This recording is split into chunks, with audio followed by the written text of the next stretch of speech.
Selamat siang pemirsa Metro TV Sumatera Utara kembali hadir dalam program Dialog Sumut, sebuah program yang mengupas berita dari berbagai sisi di Sumatera Utara. Bersama saya, Dana Pangaribuan, inilah Dialog Sumut selengkapnya. Pemirsa, sulitnya mencari pekerjaan dan tantangan ekonomi menjadi alasan sejumlah masyarakat Indonesia memilih bekerja di luar negeri. Dengan iming-iming gaji besar, para pekerja pun nekat untuk pergi ke luar negeri secara non-prosedural. Dan berikut hasil wawancara kami bersama dengan salah satu pekerja migran asal Sumatera Utara. Kita saksikan sejenak. Kita ibaratnya kerja pembantu rumah tangga pun dapat cuma 1 juta lebih, ya 1.500.000 itu paling besar. Tapi kalau di Malaysia 1.800 ringgit, 2.000 ringgit kita bisa mendapatkan 3 juta, 2 juta lebih macam itu. Karena saya nyaman lah dibela masuk Malaysia. Makanya saya sampai 4 kali saya meluncur ke Malaysia. Kalau resmi kita bisa enak tidur apa. Tapi itulah karena kalau resmi ini bang, kalau dari Malaysia terlalu mahal. Kita nggak ada uang untuk menguruskannya, terlalu mahal. Masuk ke agensinya? 10.000 ringgit tau. Kira berapa puluh juta sudah. Dalam Dialog Sumut kali ini kita akan membahas tema problematika pekerja migran Indonesia PMI, pejuang devisa yang terlupakan. Dan dari Universitas Medan Area telah bergabung bersama kita 3 narasumber. Tepat di samping saya ada Bapak Luki Adi Pramono selaku pejabat fungsional pengantar kerja ahli muda Balai Pelayanan Perlindungan Pekerja Migran Indonesia BP3MI Sumatera Utara. Kemudian juga ada Bapak Profesor Dr. Taufik Siregar selaku pengamat hukum Universitas Medan Area. Dan juga ada Dr. Walid Mustafa selaku pengamat ilmu sosial dan politik Universitas Medan Area. Selamat siang Bapak-Bapak. Selamat siang. Baik, Bapak-Bapak berbicara tentang problematika pekerja migran Indonesia, pejuang devisa yang terlupakan. Tentunya masalah ini menjadi satu hal yang kompleks untuk kita bahas. Dari BP3MI sendiri, dari Bapak Luki, melihat atau menanggapi problematika pekerja migran Indonesia ini sudah seperti apa di Indonesia, khususnya di Sumatera Utara?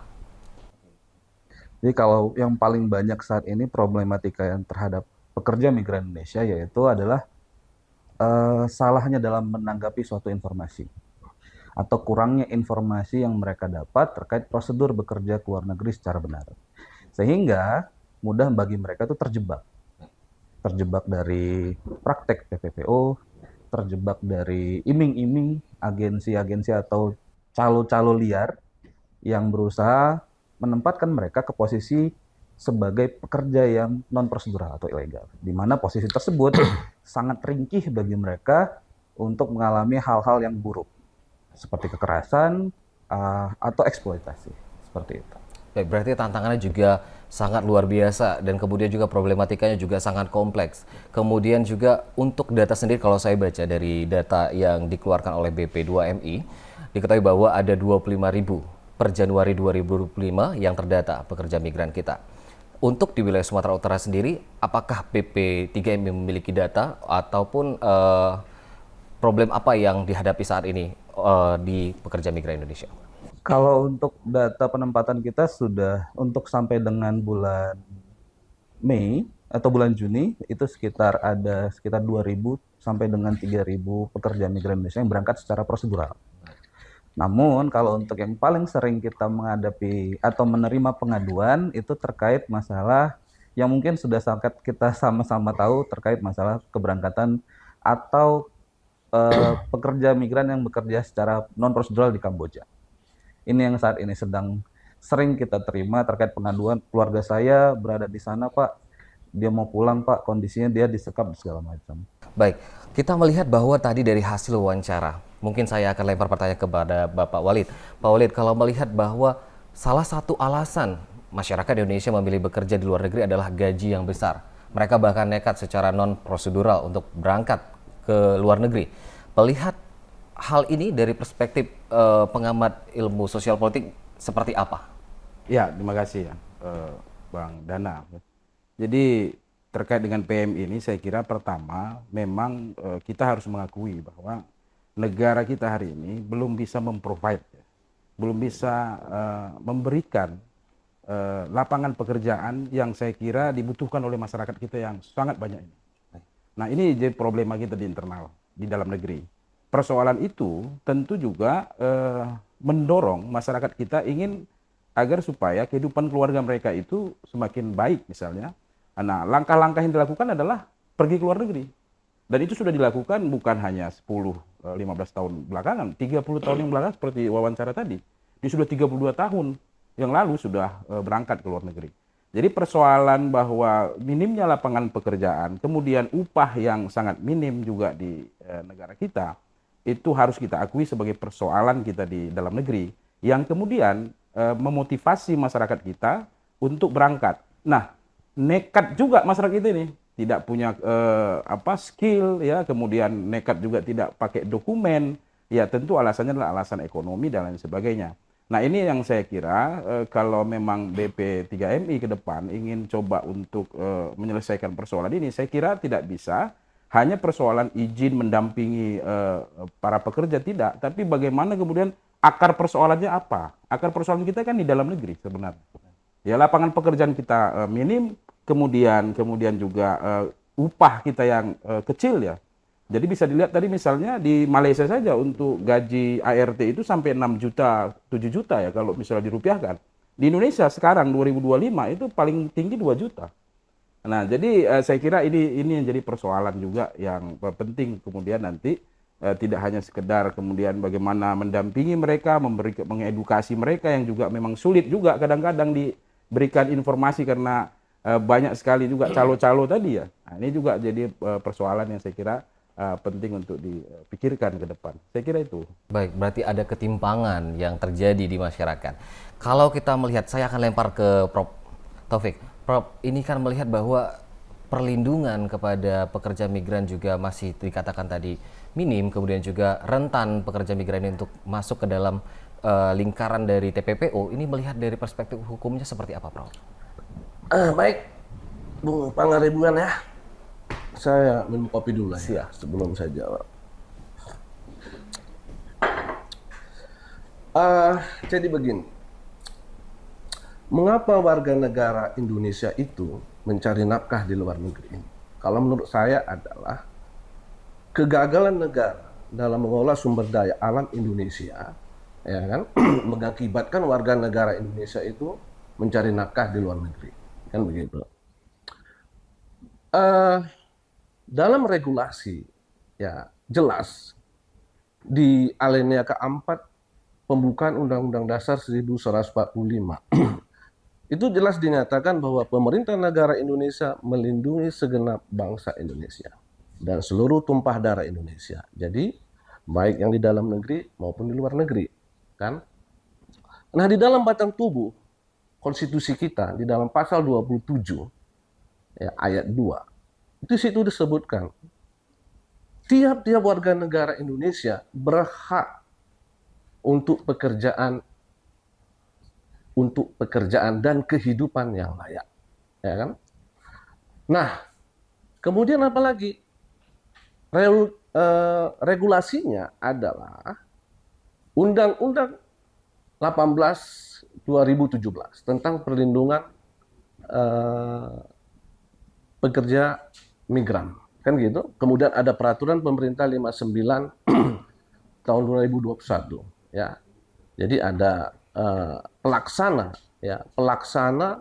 perlindungan pekerja migran Indonesia itu, ya kan? Itu siapa? Pemerintah pusat, perwakilan negara Indonesia, Badan Perlindungan Pekerja Migran Indonesia, pemerintah daerah, ya kan, dan pemerintah desa. Ini harus terintegrasi dan terkoordinasi. Jadi saya pikir secara regulasi, ya cukup memprotek sebenarnya. Ya. Tapi secara implementasi, secara desainnya itu, ya kan, saya masih melihat kurangnya kepedulian negara ya untuk memprotek warga negaranya yang bekerja ya di luar negeri. Seperti yang disebutkan oleh Pak Luki tadi ya, ada sekitar berapa Pak? 25.000. Malah saya punya data melalui jurnal itu di tahun 2024, 1,1 juta pekerja migran Indonesia itu bekerja di Semenanjung Malaysia dan Malaysia Timur, Sabah dan Sarawak. 6.000 sampai 800.000 itu yang ilegal. Miris kita kan.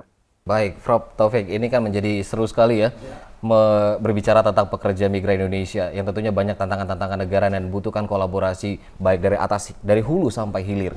Dan kita nanti akan lanjutkan lagi membahas tentang seperti apa tantangan dan juga regulasi yang akan dihadapi untuk penerapannya, untuk menjaga ataupun mengelola pekerja migran Indonesia. Dan para pemirsa, kita akan kembali setelah jeda berikut ini.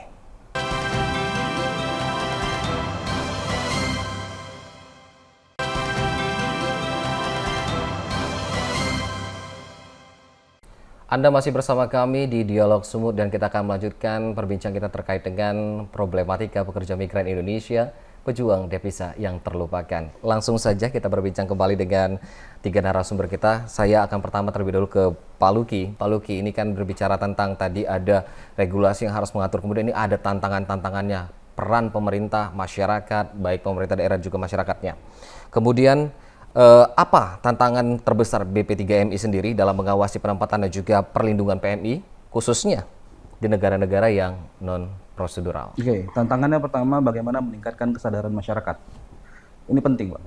Bagaimana regulasi sudah disusun, namun sudah kita sampaikan juga, namun bagaimana masyarakat bisa mau menerima hal ini, bisa menerima, bisa menyadari bahwasannya ketika mereka menempuh jalur yang ilegal, itu sangat beresiko, bahkan sampai mempertaruhkan nyawa mereka. Kemudian tantangan selanjutnya adalah bagaimana kita bisa berkolaborasi, karena ini bukan kerja-kerja sendiri terkait masalah berangkat secara non-prosedural, TPPO.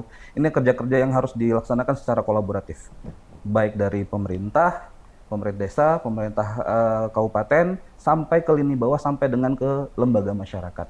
Semua harus saling bersatu untuk bisa bagaimana nih memberikan kesadaran, pemahaman, bahkan sampai dengan pencegahan bagi mereka yang ingin berangkat secara non-prosedural. Baik, artinya tantangannya cukup berat ya untuk non-prosedural ini sendiri. Prof. Taufik, melihat bahwa kendala utama adalah penegakan hukum terhadap penyalur tenaga kerja ilegal, kemudian juga adanya kekerasan terhadap PMI kita. Kemudian juga nanti ada apakah sanksi terhadap pelaku ini sendiri sudah cukup memberikan efek jerah? Baik, Bang Aribuan ya. Jadi kalau bicara tadi masalah law enforcement-nya itu, ya, selain dari regulasinya, juga kita persoalan di Indonesia itu apa? Parasit hukumnya itu di struktur hukumnya ini, ya kan? Sebaik apapun suatu norma, tetapi kalau yang menjalannya kan norma itu tidak punya integritas yang tinggi, itu nggak ada. Ya. Nah, jadi problem-problem seperti ini saya mengharap begini ya, macam di Sumatera Utara, saya pikir Balai Pekerja Migran ya perlindungan ini pastilah punya data ya kan. Di daerah-daerah mana ini yang pensuplai ya, misalnya ya punya pekerja migran ke Malaysia itu. Nah, ini diprioritaskan. Ya, diprioritaskan seperti yang dikatakan Pak Lugi tadi ya. Tadi masalah sosialis informasi, ya di situ tekankan. Ya, bagaimana risiko ilegal? Saya pikir orang nggak mau yang ilegal lah. Ya, kalau misalnya biayanya terjangkau, ya kan? Kemudian proaktif dari Badan Perlindungan Pekerja Migran ini. Ya saya pikir begitu. Tapi kan kita nggak bisa salahkan masyarakat. Kenapa menempuh yang ilegal? Ya kan? Makan aja susah. Kok dia mau biaya lagi? Administrasi ini, administrasi itu. Ini kan kalau bisa itu yang mau bekerja di luar negeri dikasih gratis.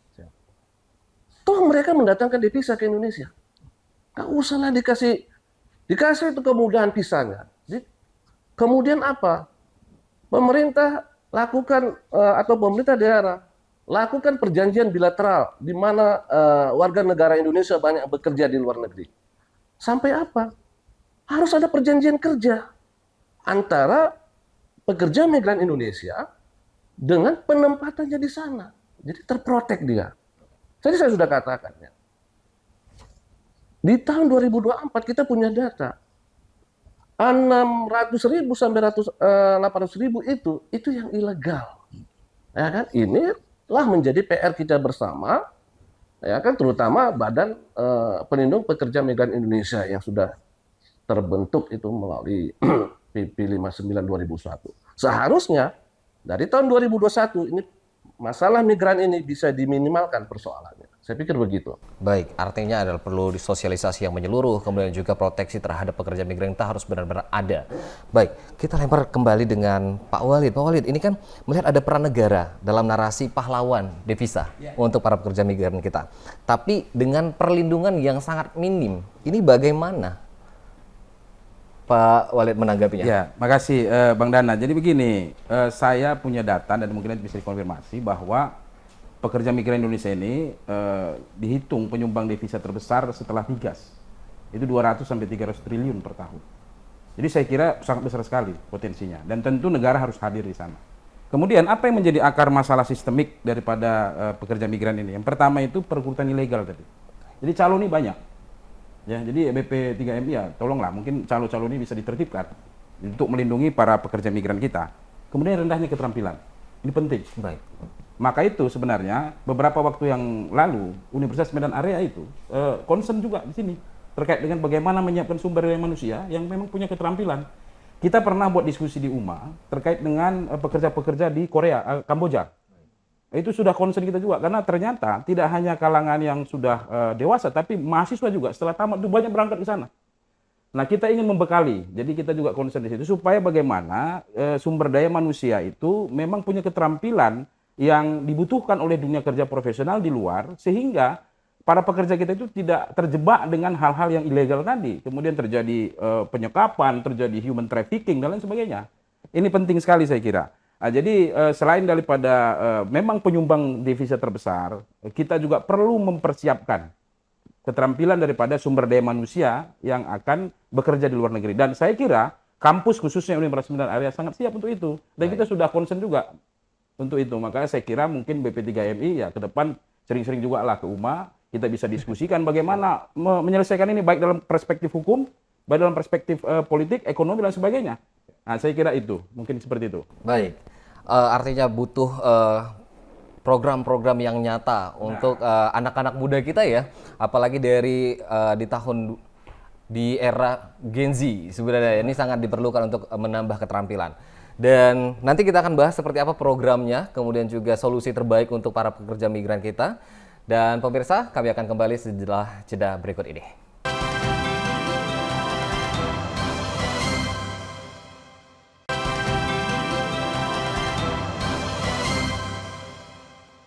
Pemirsa, Anda masih kembali dalam program Dialog Sumut dan kita akan lanjutkan pembahasan terkait dengan problematika pekerja migran Indonesia, pejuang devisa yang terlupakan.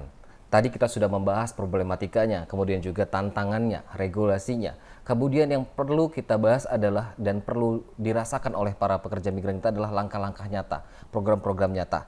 Kita langsung saja ke Pak Luki. Pak Luki, kalau kita lihat kan seberapa efektif program penempatan kerja ini, pelatihannya, kemudian juga apa langkah konkret dari BP3MI sendiri di wilayah Sumatera Utara untuk memberantas sindikat penempatan ilegal ataupun biar pekerja migran kita bisa masuk ke luar negeri secara prosedural. Oke. Pertama, kita berkolaborasi dengan pemerintah provinsi. Kita akan membuat program untuk pelatihan bagi calon pekerja migran Indonesia. Seperti yang disampaikan tadi Pak Prof, bahwasannya setiap pekerja migran yang akan berangkat ke luar negeri, kalau bisa memang memiliki skill, kemampuan yang memang akan dihargai, dan gajinya juga akan lebih tinggi. Kemudian kita juga ada namanya program yang baru hari ini, sudah beberapa titik, tapi hari ini Pak Menteri kita, Pak Abdul Qadir Karding, Menteri Perlindungan Pekerja Migran Indonesia, meresmikan yang namanya Desa Migran Emas. Desa Migran Emas, jadi kalau secara garis besarnya bahwasannya bagaimana kita pemerintah mengedukasi desa-desa khususnya yang tadi dibilang desa-desa tempat sebagai salah satu lokasi yang memang banyak memberangkatkan tenaga kerja, apalagi yang diindikasikan berangkat secara non prosedural. Jadi desa itu kita edukasi menjadi desa yang paham, yang melek akan prosedur bekerja migran Indonesia. Tapi tidak hanya itu juga, kita juga punya program yang namanya pemberdayaan sosial dan juga pemberdayaan ekonomi. Nah, di pemberdayaan ekonomi kita bagaimana memberikan pendidikan literasi keuangan kepada pekerja migran Indonesia yang sudah berangkat, yang sudah pulang dan juga keluarganya. Dengan harapan seperti ini, Mas. Ini harapan pemerintah dan juga mungkin harapan kita semua bahwasannya ketika pekerja migran Indonesia pulang bawa uang lalu bisa membuka usaha, menciptakan lapangan kerja baru. Jadi kalau slogannya Pak Menteri itu pergi migran, pulang juragan. Oh, pergi migran, juragan. Pulang juragan. Jadi ambil informasinya di sana, ambil ilmunya, kumpulkan modalnya, pulang ke tanah air, buat suatu usaha, ciptakan lapangan pekerja baru. Jadi juragan. Prof Taufik, ini kan melihat bahwa program sudah ada dari BP3MI sendiri untuk melindungi ataupun memberikan kemudahan kepada pekerja migran kita untuk bekerja di luar negeri. Kira-kira dari pemerintah ataupun dari negara sendiri seperti apa regulasi yang harus diterapkan untuk mengelola pekerja migran Indonesia sendiri? Baik, Bang Ridwan. Jadi kalau kita mendengar paparan dari Pak Luki tadi ya, memang sejuk lah kita. Ya, sejuk kita artinya seolah-olah nggak begitu banyak problem, ya kan? Tapi secara kita ya, secara data saja ya banyak problem di situ. Nah, saya berpikir begini, ya, sebaik apapun regulasi, ya, kalau orang-orang yang sebagai pelaksana dari regulasi itu tidak punya nasionalisme yang tinggi, saya nggak banyak berharap nih dengan nasib pekerja kita di luar negeri ini, ya kan? Punya integritas, ya kan? Karena secara konstitusi, ya, pendiri bangsa Indonesia itu hanya mewujudkan masyarakat Indonesia yang adil dan makmur, ya kan? Masyarakat yang mana? Baik yang di dalam negeri, baik warga negara juga Indonesia yang bekerja di luar negeri. Ya, saya pikir ya kita apa namanya kita harapkan ya harus ada peningkatan kepedulian pemerintah. Ya. Itu apa kerja konsulat, ya kan? Apa kerja atasi di sana? Ya. Ini harus di apa namanya untuk memprotek warga negara Indonesia yang bekerja di luar negeri yang mendatangkan devisa untuk negara. Kalau Indonesia ini sudah apa saya pikir nggak ada. Ya, Sumatera Utara dalam sejarah dulu pekerjanya migran dari luar negeri ke Sumatera Utara ini dengan tembakau Delhi kan. Sekarang kan beda kan. Orang Sumatera Utara cari nafkah ke luar negeri. Kenapa? Ya, itulah sejarah. Ya, ini ya tata kelola juga terhadap sumber daya alam Indonesia, ya khususnya Sumatera Utara. Saya pikir begitu. Baik, Prof. Berarti artinya peran penting dari negara, pemerintah, dan juga perlu ada kolaborasi yang menyeluruh untuk melindungi para pekerja migran kita sendiri.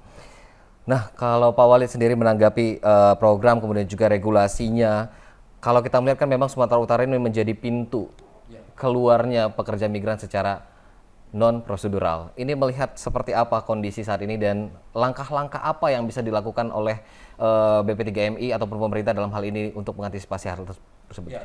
Saya kira program-program yang disampaikan oleh Pak Luki tadi ya, kita tentu apresiasi juga bahwa ada upaya-upaya pemerintah yang kemudian untuk melindungi pekerja migran kita dan juga menekan angka pekerja migran yang ilegal ya, atau yang istilah yang wawancara tadi kosongan.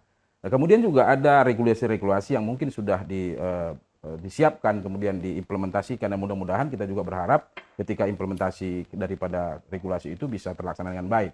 Tapi yang paling penting sebenarnya adalah kalau kita menyoroti dalam konteks kacamata dunia akademik ya adalah bahwa bagaimana pekerja-pekerja kita, masyarakat kita yang bekerja itu punya skill yang memang baik ya, kemudian pendidikannya baik. Nah, sehingga ketika pendidikan dan skillnya baik, baik yang formal maupun non formalnya bagus, sehingga pekerjaan yang dia dapatkan di luar negeri itu pun pekerjaan yang baik juga gitu. Kemudian jalur yang ditempuh untuk kemudian bisa bekerja itu juga melalui jalur yang baik juga. Nah, jadi saya kira memang selalu ya kuncinya itu adalah bagaimana pendidikan kita itu bisa kita ratakan ya sehingga masyarakat itu punya skill yang memang tidak hanya sebagai ART pekerja di sektor perkebunan ya. Jadi kalau dibandingkan misalnya pekerja ART di Indonesia dengan di Malaysia, tentu gajinya sangat timpang sekali. Tapi kan kita ingin agar supaya pekerja kita itu adalah pekerja-pekerja yang profesional, yang memang dibayar dengan besar dan juga melalui jalur-jalur yang benar juga. Nah, jadi saya kira penekanan saya di situ ya, bahwa bagaimana masyarakat kita itu bisa kita tingkatkan kesadarannya, tingkatkan skillnya, tingkatkan pendidikannya. Mari sama-sama dengan BP3MI. Jadi jangan hanya sekedar untuk bagaimana supaya ada masyarakat itu didampingi, pekerja-pekerja calon pekerja itu didampingi, tidak. Tapi akar persoalan terkait dengan skill dan pendidikan itu kita tuntaskan. Baik. Saya kira itu. Dan Umar siap untuk Siap, mendukung Umar sangat langkah-langkah. siap untuk itu. Baik. Prof. Taufik sangat siap untuk itu. Baik, luar biasa. Baik Bapak-Bapak, terima kasih atas waktunya karena kita sudah masuki segmen terakhir. Terima kasih sudah hadiran Bapak-Bapak di sini, yang artinya problematika pekerja migran Indonesia, kemudian juga pejuang devisa yang terlupakan ini mudah-mudahan menjadi perhatian negara, pemerintah, untuk kemudian kita dapat melindungi para pekerja migran Indonesia. Karena tadi seperti slogannya ya Pak ya, pergi migran pulang juragan. Baik. Dan pemirsa, demikianlah dialog Sumut kita kali ini. Saya Dana Pangaribuan beserta seluruh kru yang bertugas mengucapkan terima kasih dan pamit undur diri. Sampai jumpa.